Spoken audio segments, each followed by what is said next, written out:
So I'm gonna go show you stuff on Logic. If you go to Logic, and then it'll prompt you normally with this. If you go to empty project, just for the sake of showing you stuff, it'll pop up instantly with audio track or software instrument. Ignore the external MIDI thing, that is, yeah, that's wank. If you go audio or software instrument, audio is for like live mics and vocals and things like that if you're doing it in the studio. Software instruments, pretty much what it says, it's like built into the computer and you play it on the keyboard. So I'm going to stick one in and it will give this. Woot. You can kind of ignore what it says in there, that's just what it comes up with as default instrument. Just for the sake of stuff, I'm going to just go over here in the media library. This should come up and you've got all your instruments over here, kind of done by categories. So I'm going to drums. Ultrabeat is just a synthesizer. You've got electronic and acoustics and all the other stuff. I'm just going to go with a normal drum kit that I know works. So yeah, if you click it once, you don't have to double click on anything, just click on once and then it will load it up. There we go, Indie Live Kit, and it pops up on the channel select over here. By the way, this over here is your currently selected track, so if I duplicate it a couple of times, it will switch between them. This little bar over here represents whichever one you've got clicked on that. So I'm just going to get rid of that track with backspace. These buttons here, by the way, this is add a new track, which brings up that same pop-up window, and this button here is duplicate the currently selected track. So if you want exactly the same drum kit twice, you hit duplicate and give it a second, there we go, and it pops up exactly the same. So yeah, anyway, record button, that's if you were going to be recording in, but at the minute I'm not. I'm just going to check that it works. You can close the little media thing with the button over here. Now I haven't got a keyboard plugged in at the moment, but if you've got a USB one, it should automatically recognise it.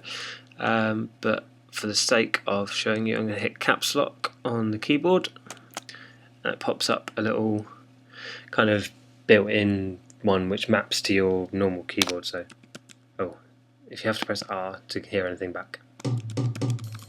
There we go.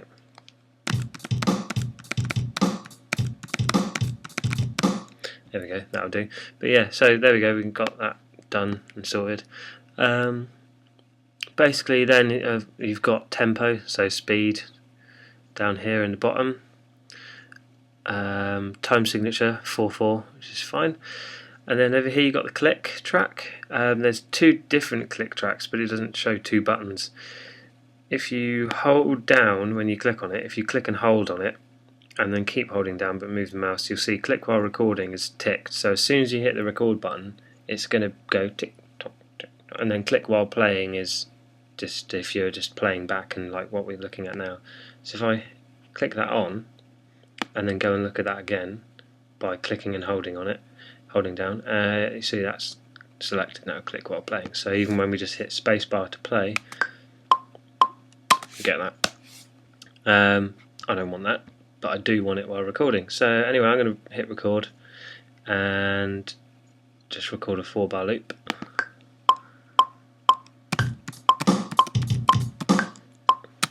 Meh, that was terrible. Do it again.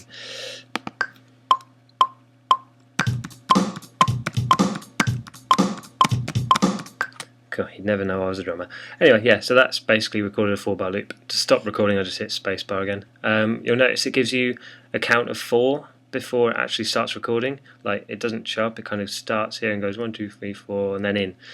There is an option to turn that off, but I can't remember where it is. Anyway, yeah, so that's how you record a MIDI instrument. You can also change that at any time. If you open up the media tab again with the track selected, it will go to what it is, and then if I want, I could go and change that to a bass. Load up the bass sound, and now it sounds like, yeah, lol. But yeah, you can do that and stuff. So there we go, that's that. What else? Where are we at? I'll load that up again. Right, cool. So anyway, I'm going to hit caps lock to get rid of that keypad again. And close that. Oh, bollocks. Right, yeah, so anyway, you'll notice there's like stuff that's been added to the track. Basically, if you go down here, you've got little buttons here that says mixer, sample editor, piano roll, score, iPod editor, all that bollocks. If you open up the mixer, Woot opens up this window, and you'll see you've got the track there, the output track, and then a master track. Ignore the master track, you can't put anything on it anyway. Output, never change the output, it should always just kind of sit there, and you can ignore that one as well. Anyway, on the track that you've selected, which is that one, you've got channel EQ, which it automatically adds. You double click on these to open them up, and that's basically like bass, treble and middle. You've got bass down this end, middle, a couple of middle things up here, and then you've got treble up this end. You can turn them on and off, if you wanted it completely flat, you could do that, like that. But I don't. I want to put them back on. You can mess around with that as well, depending on what guitar sounds you want or whatever. Then after that, they've automatically put a space designer, which is is a reverb unit. At the top, you've got presets, and this little bar here. If you click on where it says like snare chamber or something with a little down arrow, if you click on there, you'll see there's loads of preset things that goes for all effects. Like they always have that little bar at the top, and you can go and scroll through all the presets in case you don't know how to work all these buttons and knobs and shit. After that, a limiter, that basically all that does, it does what it says on the tin. It stops it from distorting and going over the volume level. You'll see it's just kind of set to whatever preset they decided to put in it. But yeah, so there we go. So say I wanted to add something else onto the track, say like a delay. Basically all you do, you click in an empty space, which is usually underneath, well, it's always underneath these, and you click in the empty space, it brings up that, and delay will be under delay, and then you've got 5 different types of delay. I don't know really. Let's go tape delay because it sounds cool. And yeah, and then again, you've got preset menu there, so I'm going to do 8th note triplet. Yeah, that's pretty wank. But dry and wet. Dry is the original signal, wet is how much signal, the one that's coming from the delay. So if I've got all the wet signal, it's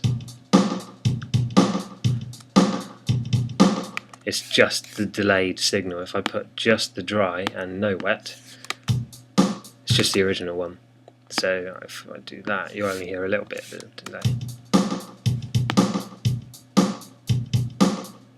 Yeah, I'm going to loop that. Right.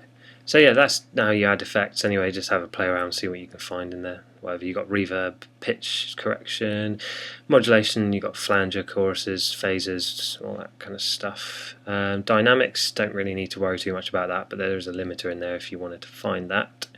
There's also a compressor. As you're a bassist, you probably know what compressors do. They squash the sound to make it sound really fat. And yeah, delay, and then they got amp pedals designers for guitars if you wanted to model an amplifier on here. Right, anyway, so I'm going to close the mixer. There you go, boom, gone. To loop a selection, basically, see there's that light grey bit there. If you click on that, it turns green. That's the loop function. Lol. Basically, it's called cycle, but it does what it says on the tin. It will loop 4 bars.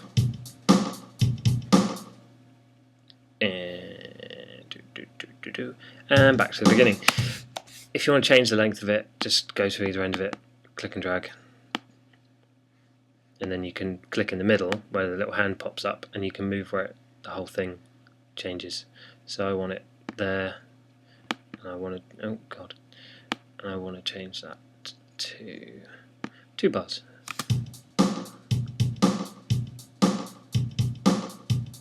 Yeah, terrible playing, but fair. Anyway, that's 2-bar loop, all that stuff. The other thing for MIDI is if you click on the region, these little blocks that appear in the edit window here, all these little bits are called regions. Yeah, just so you know. If you click on whichever one you want to kind of delve into and kind of look at all the notes in it and stuff, if you click on it, so it's highlighted like that, that's not highlighted, that is. And then go down here to these buttons again, but open piano roll. You can see there, if I drag that up, you can see like there's the keyboard along the side, and it scrolls across like all the time like that, like the other window does. But you'll see there's like that's a hi-hat. They're all the hi-hat notes at the top, so they correspond with that key there. And that's kick drum, and that's snare. And then you can kind of make sure it's all in time and stuff. So you can like make it sound pretty and things. Ooh, hiccup. I will show you this way actually. There's a really quick way to do shit like that to make them all line up with the lines. Up here you've got off 3 8 40. It's called quantizing.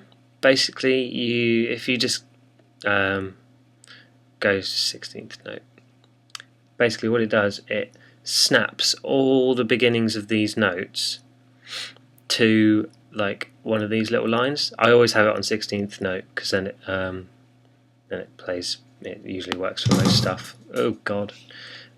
So select all of it and then hit quantize, and look at that, snapped it all perfectly. Well, no, it missed that one.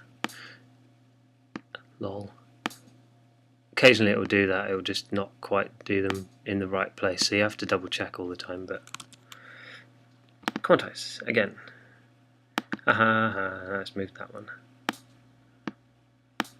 Oh yeah, you can change the length of the notes as well by clicking at the end of them and clicking and dragging, just like, yeah, just pretty straightforward. Again, that these ones are in the wrong place, so I'm just going to have to shifty those back, and those three are in the wrong place, so let's move those there.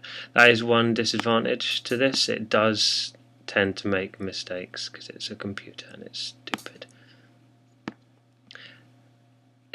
And I think that's near enough it. So one more quick quantize to make sure they're all exactly smack on, and then what's it gone and done? It's gone and moved that. What a load of gay. Right, here we go. There we go. Nice and tight apart from that one note, so let's move that back. Anyway, yeah, so that's like the piano roll editor, so you can do that with any part really. You can even use it to enter notes. If you change your mouse setting up here in the left to pencil, you can draw notes in, which is quite cool. So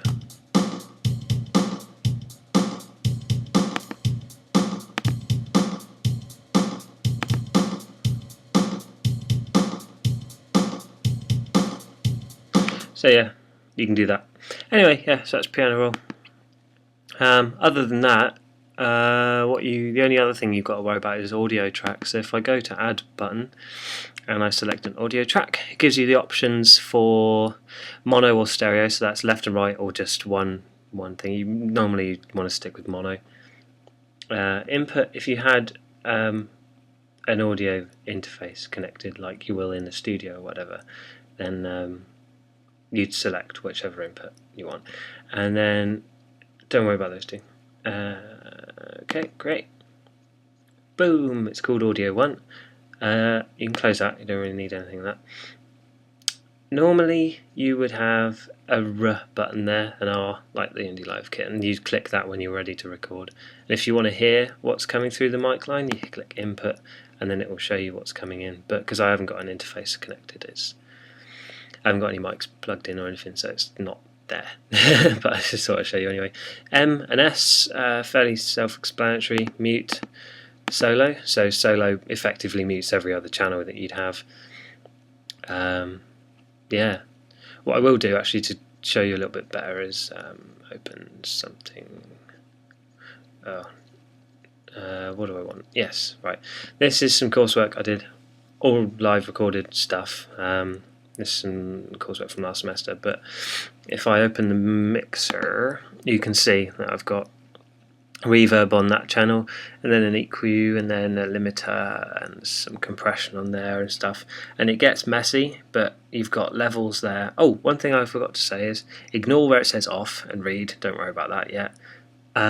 These here, if you click and hold and drag up and down, that's panning left and right for each track. And then you've got the actual overall track level here, which is kind of like, you know, fairly self-explanatory, just a normal level. Yeah, and as you can see, the output track, I've put a bit of EQ on it, but you don't have to. You can usually leave it flat, totally untouched, as it were. And again, you've got mute, solo, and the little I button if you wanted to hear what's coming down the microphone on there. So yeah.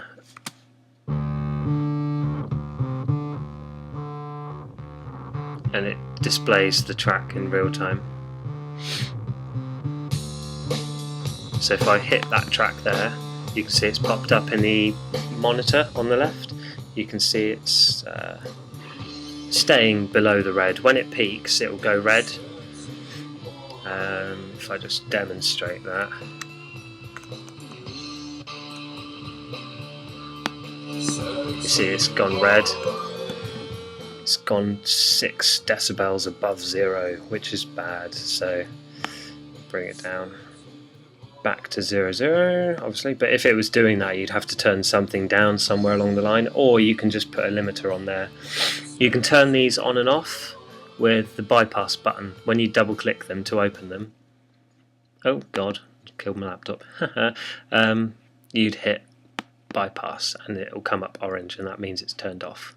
So I've put it back on now, and it should, yeah, there we go, it's all good.